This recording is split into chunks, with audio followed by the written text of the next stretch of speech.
নমস্কার মাছ চাষি ভাই ও বন্ধুরা, আশা করি সবাই ভালোই আছেন। আমার এই ফিশ ফার্মিং চ্যানেলে আপনাদের সবাইকে স্বাগতম। সুপ্রিয় দর্শক, অনেকে আমাকে প্রশ্ন করছেন যে আমি কি কালচার ট্যাঙ্কে কালচার করা ছেড়ে দিয়েছি কিনা, কারণ কালচার ট্যাঙ্কের ভিডিও আপলোড করা অনেক দিন ধরে হয়নি, সেই কারণে হয়তো এই প্রশ্নটা করা। তাদেরকে আমি বলতে চাই যে আমি কালচার ট্যাঙ্কে কালচার করা ছাড়িনি, কালচার চলছে।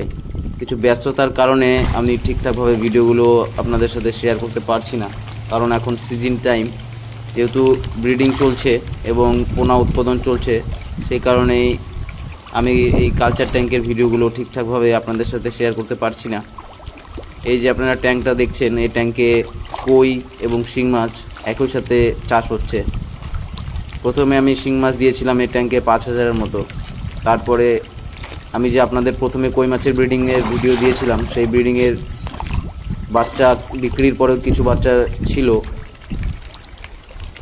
মোটামুটি 4,000-এর মতো বাচ্চা আমি এই ট্যাঙ্কে দিয়েছি, যা এখন প্রায় বিক্রির যোগ্য হয়ে গেছে। 10-12টা কেজি হবে। দেখুন মাছগুলোর সাইজ।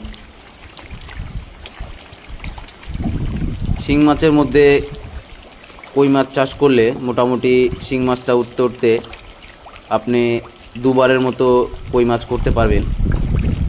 মানে কই মাছ রেডি হতে মোটামুটি 3 মাসের মতো সময় লাগে। আর এই যে আপনি এই ট্যাঙ্কটা দেখছেন, এই ট্যাঙ্কে শিং মাছের কালচার চলছে, সাথে 1-150 পিসের মতো ছোট কই মাছের বাচ্চা রয়েছে।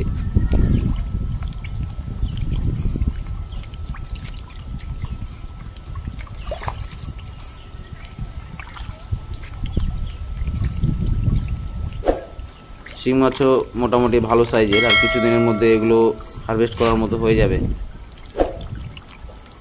আপনারা যদি একই ট্যাঙ্কে কই এবং শিং মাছ করতে চান, তাহলে প্রথমে শিং মাছটা কিন্তু ট্যাঙ্কে দেবেন, তারপরে কই মাছটা দেবেন।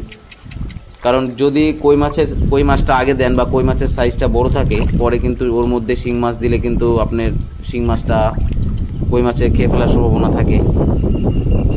তাই শিং মাছ কিছুদিন কালচার করার পরে তারপরে আপনি ওর মধ্যে কই মাছটা দিতে পারেন। এবং শিং মাছ কালচার ওঠা অবধি আপনারা মোটামুটি 2বারের মতো ওই একই ট্যাঙ্কে কই মাছ করতে পারবেন।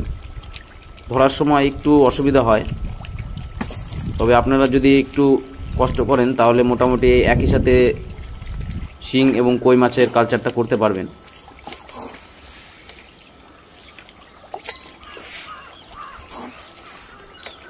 আর এতে আপনাদের আরেকটি লাভ হবে, সেটা হচ্ছে এক্সট্রা করে শিং মাছকে আপনাদের খাবার দিতে হবে না। আপনি যে কই মাছকে যে খাবারটা দেবেন, ওতেই শিং মাছটা হয়ে যাবে। এবং কই এবং শিং মাছ একসাথে কালচার করলে শিং মাছের যে রোগটা লাগে বা ইনফেকশন হয়, সেটা কিন্তু হয় না, খুবই কম।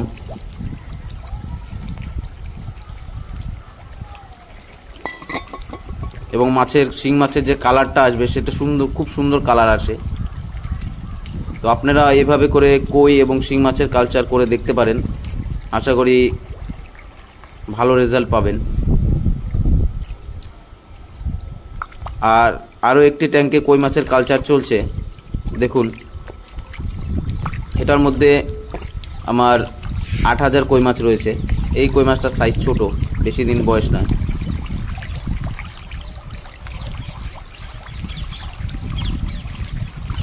দেখুন কি পরিমাণ কই মাছ রয়েছে এই ট্যাঙ্কে।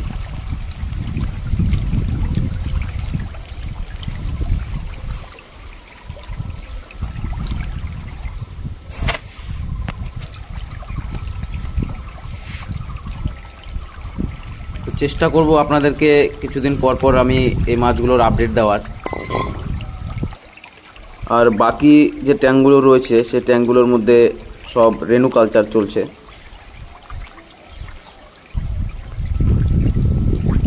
আর ট্যাঙ্কে মাছ চাষ সম্বন্ধে আপনাদের যদি কোনো রকমের প্রশ্ন থেকে থাকে, তাহলে অবশ্যই আমাকে কমেন্টের মাধ্যমে জানাবেন। আমি যথারীতি চেষ্টা করব আপনাদের কমেন্টের উত্তর দেওয়ার।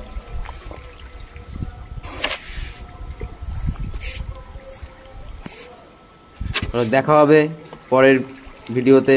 সবাই ভালো থাকবেন।